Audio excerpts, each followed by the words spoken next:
Joshua 4.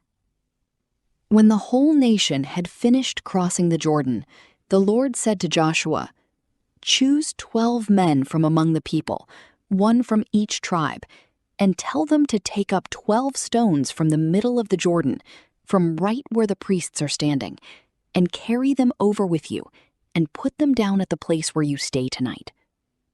So Joshua called together the 12 men he had appointed from the Israelites, one from each tribe, and said to them, "Go over before the ark of the Lord your God into the middle of the Jordan. Each of you is to take up a stone on his shoulder, according to the number of the tribes of the Israelites, to serve as a sign among you.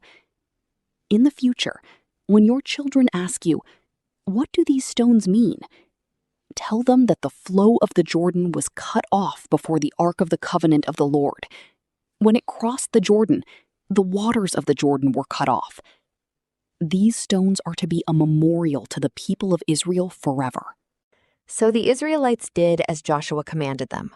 They took 12 stones from the middle of the Jordan, according to the number of the tribes of the Israelites, as the Lord had told Joshua.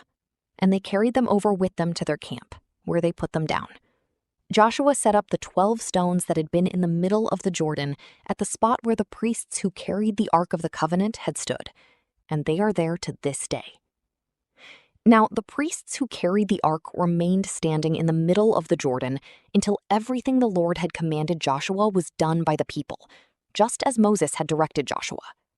The people hurried over, and as soon as all of them had crossed, the ark of the Lord and the priests came to the other side, while the people watched. The men of Reuben, Gad, and the half-tribe of Manasseh crossed over, ready for battle in front of the Israelites, as Moses had directed them.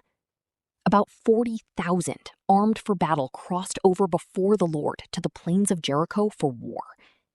That day, the Lord exalted Joshua in the sight of all Israel, and they stood in awe of him all the days of his life, just as they had stood in awe of Moses.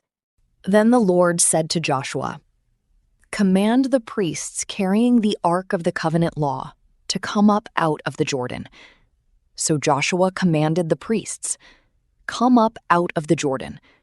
And the priests came up out of the river, carrying the Ark of the Covenant of the Lord. No sooner had they set their feet on the dry ground than the waters of the Jordan returned to their place and ran at flood stage as before. On the 10th day of the first month, the people went up from the Jordan and camped at Gilgal on the eastern border of Jericho. And Joshua set up at Gilgal the 12 stones they had taken out of the Jordan. He said to the Israelites, "In the future, when your descendants ask their parents, 'What do these stones mean?' tell them, 'Israel crossed the Jordan on dry ground. For the Lord your God dried up the Jordan before you until you had crossed over. The Lord your God did to the Jordan what he had done to the Red Sea, when he dried it up before us until we had crossed over. He did this so that all the peoples of the earth might know that the hand of the Lord is powerful, and so that you might always fear the Lord your God.